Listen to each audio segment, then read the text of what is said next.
este fluxo que se inicia lá no fornecedor da matéria-prima, dos insumos, passa pelo processo de transformação até chegar ao cliente final, é a essência da administração de materiais. Vamos ver mais um conceito de administração de materiais para esclarecer ainda um pouco melhor essa temática. Podemos conceituar a administração de materiais como sendo o conjunto de regras ou normas que visam adequar os processos organizacionais aos fluxos de materiais à disposição da organização, garantindo sua maximização para atingir os objetivos organizacionais e os de satisfação do cliente em termos de nível de serviço. Esse segundo conceito nos permite entender algumas coisas que nós vamos utilizar daqui para frente indistintamente. Nós poderemos estar falando administração de materiais, ou simplesmente materiais, ou suprimentos, ou gestão de suprimentos, ou logística de suprimentos. Qualquer uma destas expressões nós estaremos utilizando indistintamente daqui para frente na nossa aula. Por quê? Porque, na verdade, na medida em que diferentes situações, diferentes contextos acontecem, as palavras são utilizadas sem muita consequência e que, na verdade, se referem à mesma coisa. Ou seja, administração de materiais, suprimentos, gestão de suprimentos, logística de suprimentos, ou simplesmente materiais, nós estamos falando da mesma coisa.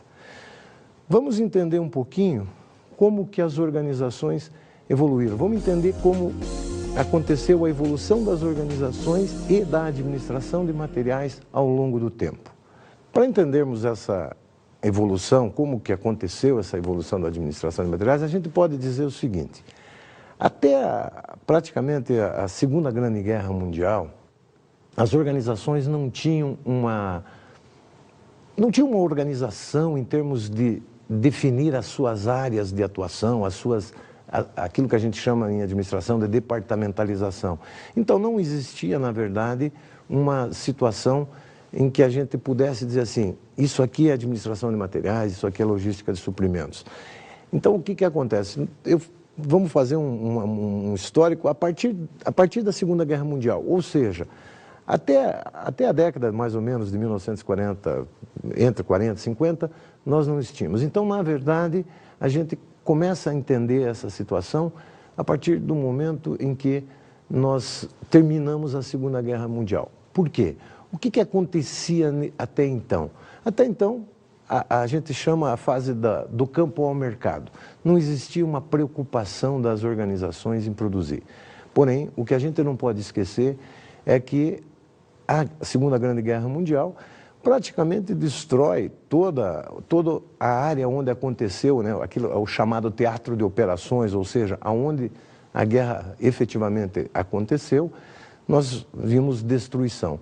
E aí, então, a partir do momento em que começa a reconstrução mundial, a reconstrução da Europa, do Japão, na região de alguns países árabes, no norte da África, onde houveram batalhas, é que efetivamente começa a haver uma necessidade de maior efetividade de um processo industrial. E a partir daí, então, a gente pode dizer que surgiu aquilo que a gente entende por administração de materiais, ou seja, no pós-guerra. Saindo, né, o mundo estava literalmente destruído e aí começa a acontecer o quê? As organizações precisam suprir as necessidades, precisam abastecer a demanda das populações, dos países onde a guerra aconteceu.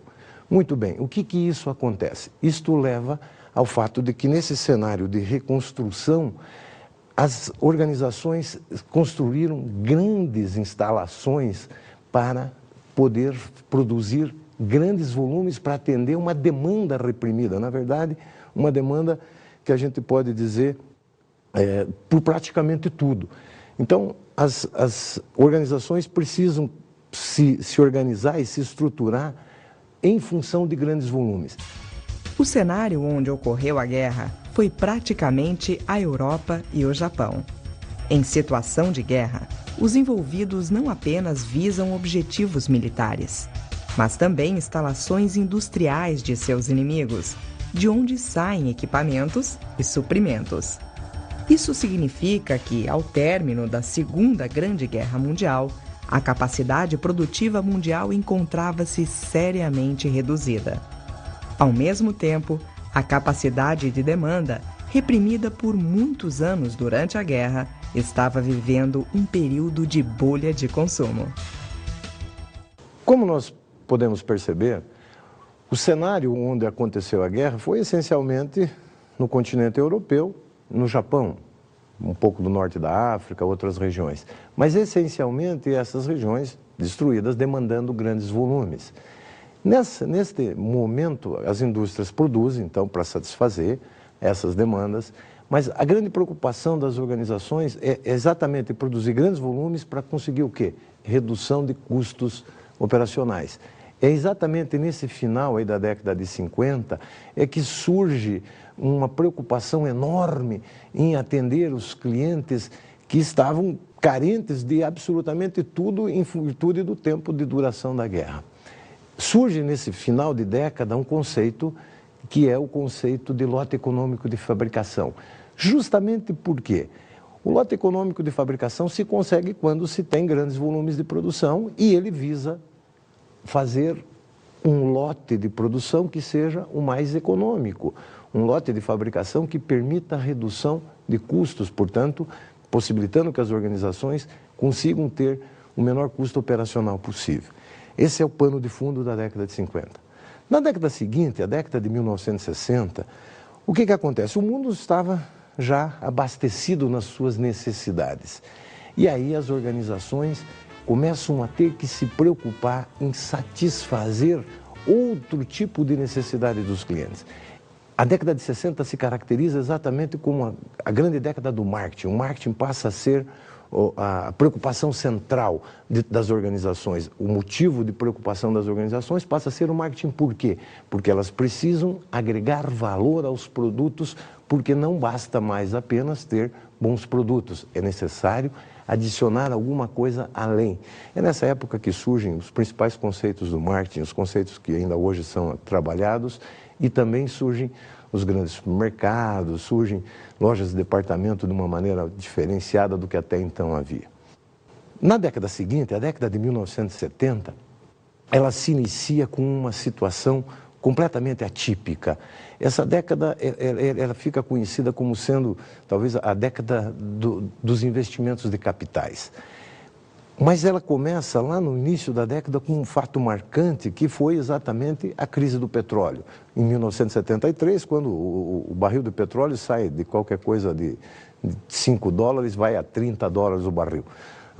Recente, a gente vê os preços do barril de petróleo aí passando de $100 e depois caindo, variando numa oscilação enorme, e o mundo hoje não passa pela crise que passou naquele momento.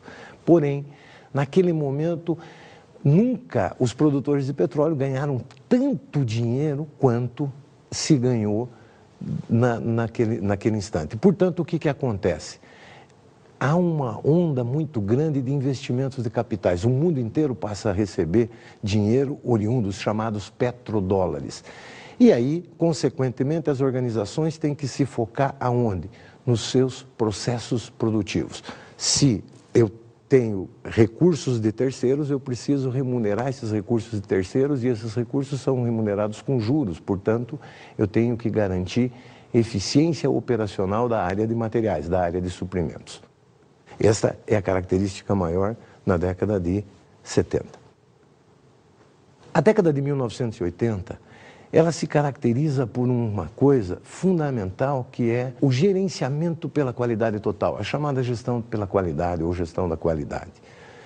Mas só que, para a gente entender o que acontece nessa década de 80, ela é uma década em que os fluxos de materiais são muito rápidos, eles têm que ser a preocupação central da organização, ou seja, é uma preocupação em fazer com que os fluxos aconteçam muito rapidamente e com muita precisão dentro do processo produtivo.